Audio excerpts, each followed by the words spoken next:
Hello everyone and welcome back to my channel. My name is Kim and today we're discussing Disney attractions that have been turned into movies.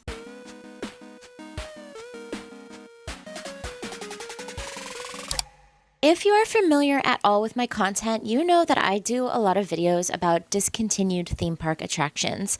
So far, it has been pretty Universal Orlando centric, but I do have plans to eventually try and tackle the Florida Disney parks as well. It is difficult though, as while Universal has been around for 35 years, 3 of the 4 Disney parks have been around for a lot longer than that. That means that there have been a ton of changes over the years, some good, some bad, and some deeply controversial. One of the biggest controversies regarding attraction changes comes when fans online complain that many of Disney's changes in recent years focus too heavily on adding IP. For those who don't know, IP is intellectual property. Think changing Ellen's Energy Adventure to Guardians of the Galaxy. Now, this video isn't to discuss the pros or cons of those kinds of changes. I like some of the updates and others I don't really care for. But the reason that I do bring this up is to draw the line between rides that are based on movies and movies that are based on rides. Sure, in the earliest days of the Disney parks, there were plenty of IP-based attractions. Alice in Wonderland, Peter Pan's Flight, heck, even the castle at Disneyland is based on Sleeping Beauty. However, there wasn't as much to pull from back then, which left a lot of room for attraction originality from not only Walt Disney himself, but the Imagineers that he surrounded himself with. In today's video, I'd like to talk a little bit about the original rides whose influences transcended the theme parks and, in most cases, found their way to the silver screen. I'll give a brief history of the attraction, discuss the story that you can expect while experiencing the attraction, and then I'm going to get into the movie adaptation, discuss their release and reception, discuss the story that you can expect while experiencing the movie, and then I'm going to try to compare the two. Being that there are 7-ish movies/attractions in this genre, I've decided to split this video into 2 parts. I am popping in real quick to issue a little correction. So originally I was going to make this series a 2-part series with 3 movies in each part. However, it has come to my attention that I lack the mental fortitude required to edit an hour-long video.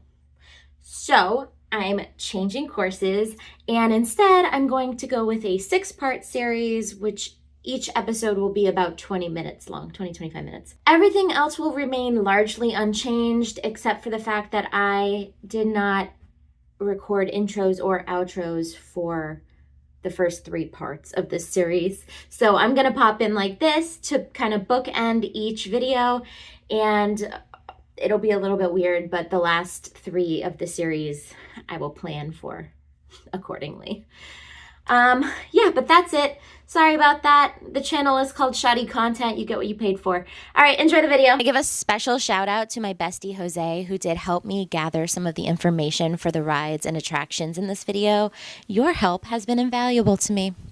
But without any further ado, let's go ahead and talk about the Country Bears. The Country Bears Jamboree opened at Magic Kingdom in 1971 with the rest of the park. It was later opened in Disneyland in March of 1972 and in Tokyo Disneyland in 1983.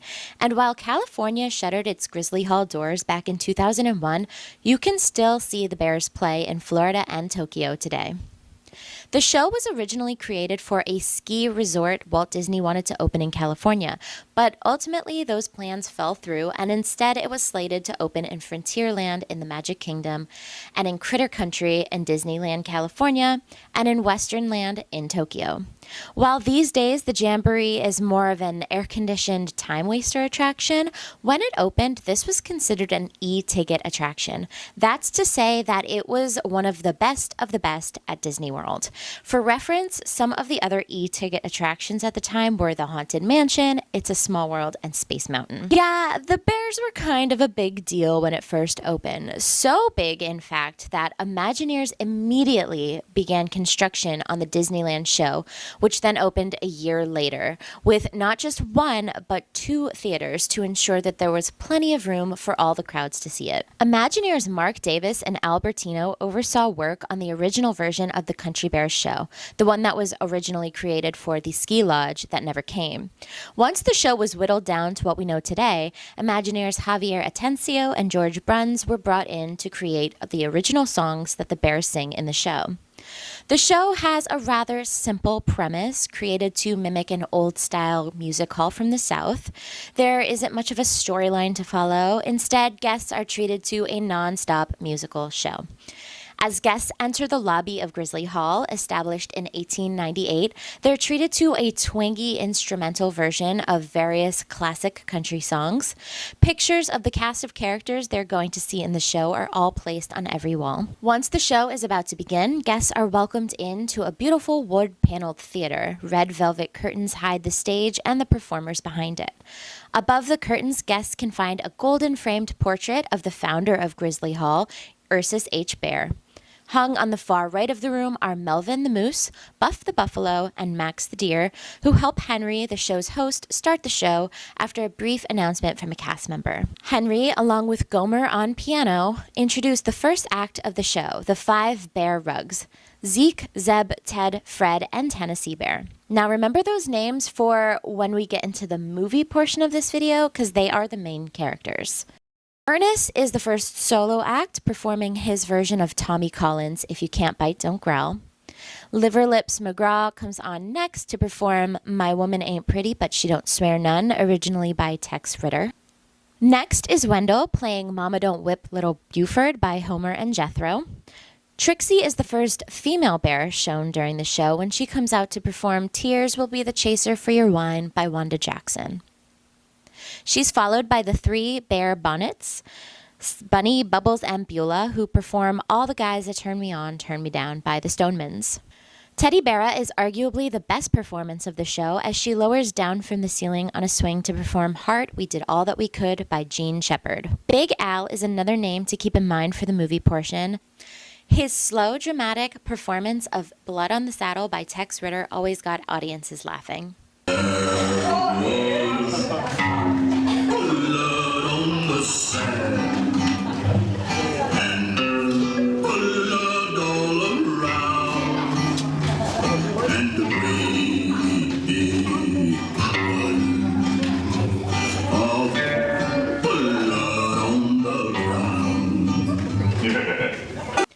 For the finale, most of the bears return to perform Ol' Slewfoot, originally by Howard Housey. And as guests make their way out of the attraction, they're treated to a Country Bear original song, Come Again, written by Tom Adair and George Bruns, performed by Max, Buff, Melvin, Sammy, and Henry. Now, the Jamboree has gone through several changes over the years. The original version, the one released at Magic Kingdom in 1971, ran until 2012 when it was closed for refurbishment.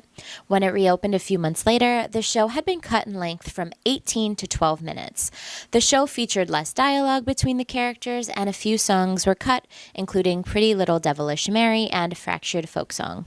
And its final refurb occurred in 2024 when Disney opted to take a more IP-heavy route, removing all of the original classic country songs and replacing them with country versions of existing Disney songs instead.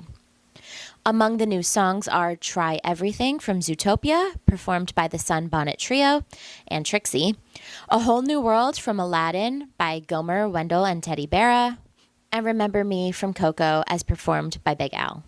Outside of those different iterations, there are actually a couple of additional versions of the show, seasonal overlays, if you will.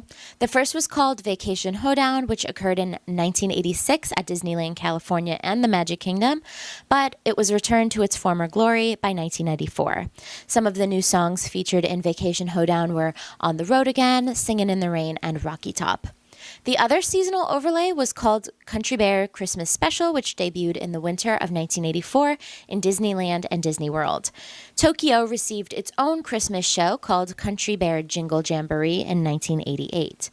Every Christmas until 2005, the Country Bears would take on the holiday spirit, featuring songs like Blue Christmas, Let It Snow, and It's Beginning to Look a Lot Like Christmas. The Country Bears Jamboree is said to have inspired the likes of Chuck E. Cheese and other animatronic musical shows over the years. However, nowhere was the influence heavier than in the 2002 road trip comedy, The Country Bears.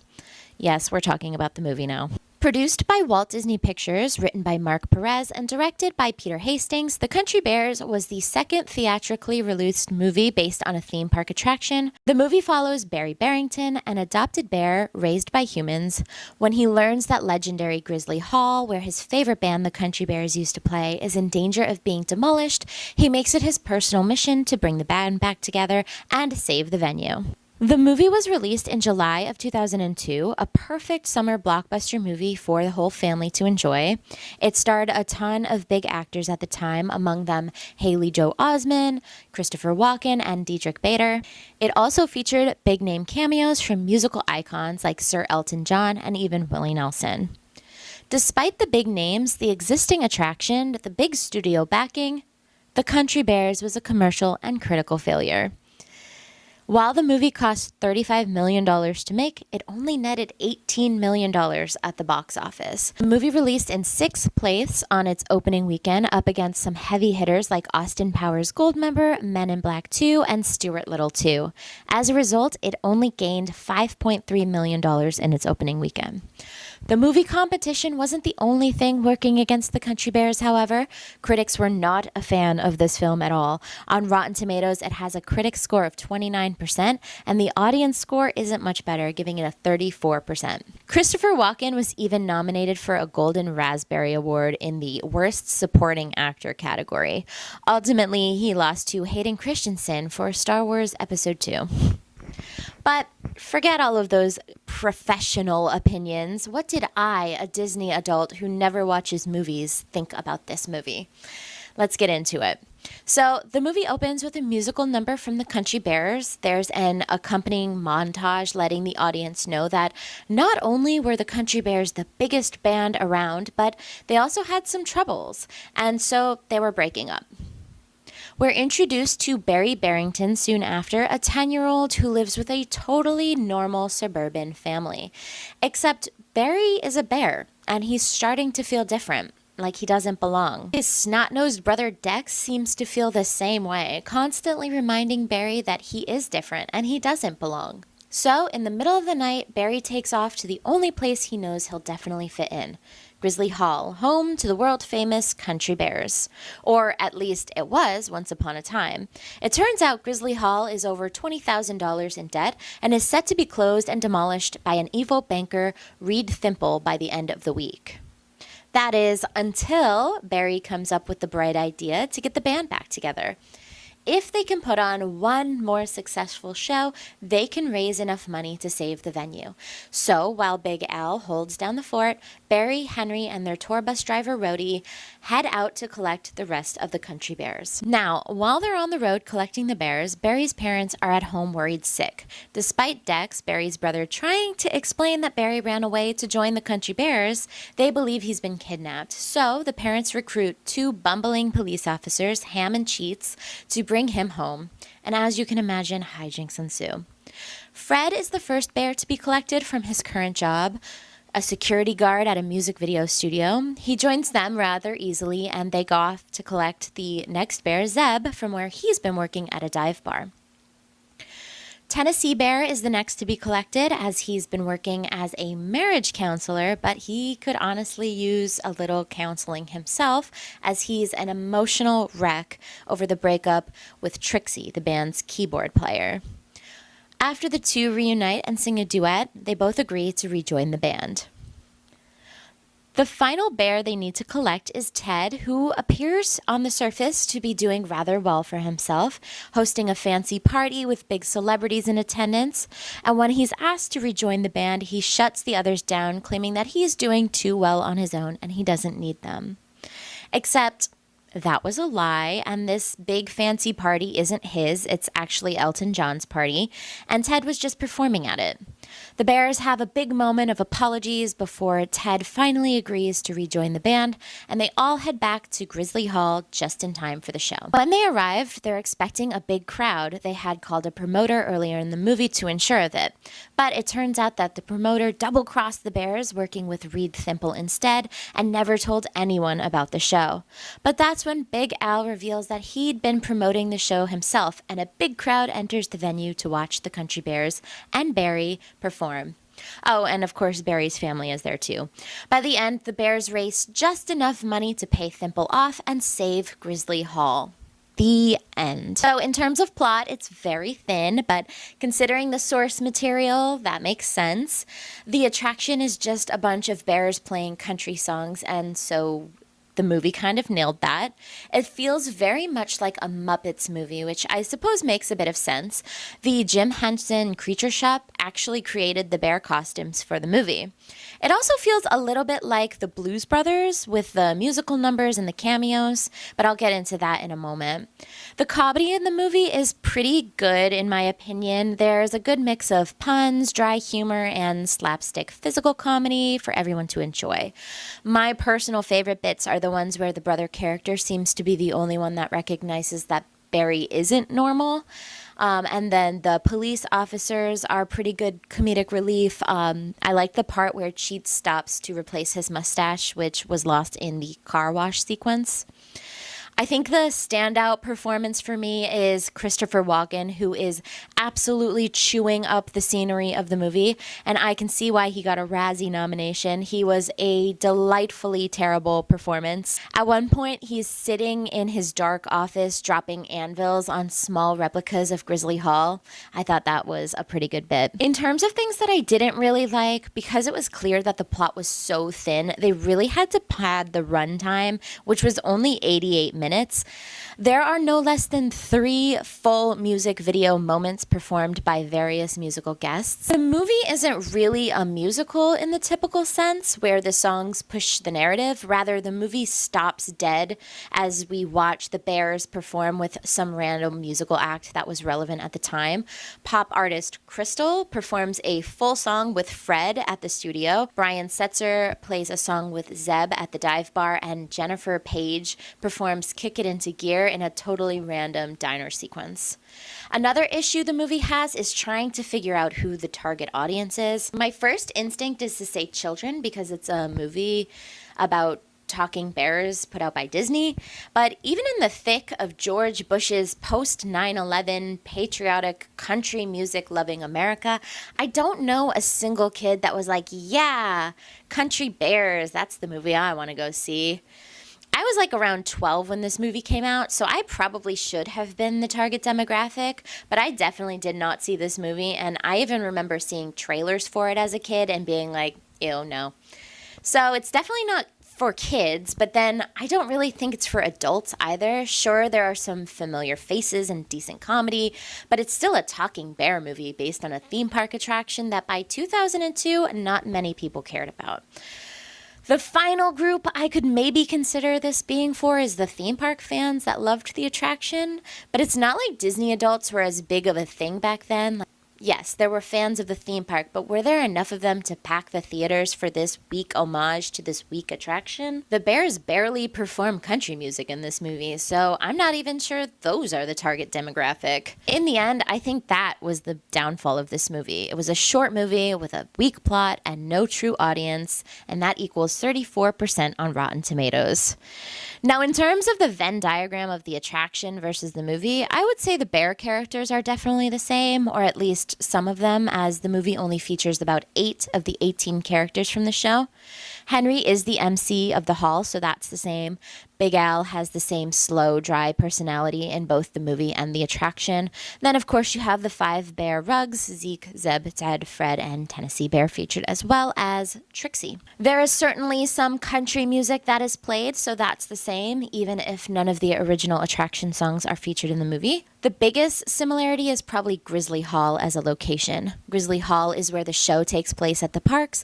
Meanwhile, it's obviously a very important set in the movie, and it looks pretty similar inside too. All in all, I would give this movie a 2 out of 5. It wasn't the worst thing I've ever seen. I probably wouldn't watch it again. Honestly, I don't even know if I'd recommend it because it's not bad enough to make fun of, but it's really not good enough to enjoy. It's on Disney Plus if you're interested, but I'd love to hear if you have fond memories of this movie or attraction in the comments. But for now, we're moving on to the next movie, The Jungle Cruise. So that was the video. That was part 1 of 6. Remember, guys, the next video will be out in about a week. If you like what I'm doing here, please subscribe, like this video, leave a comment down below letting me know if you ever watched the Country Bears, if you ever experienced the attraction, who's your favorite bear. I don't know, just engage with the video so I get more views. Thank you so much for watching, and I'll see you in the next one. Bye!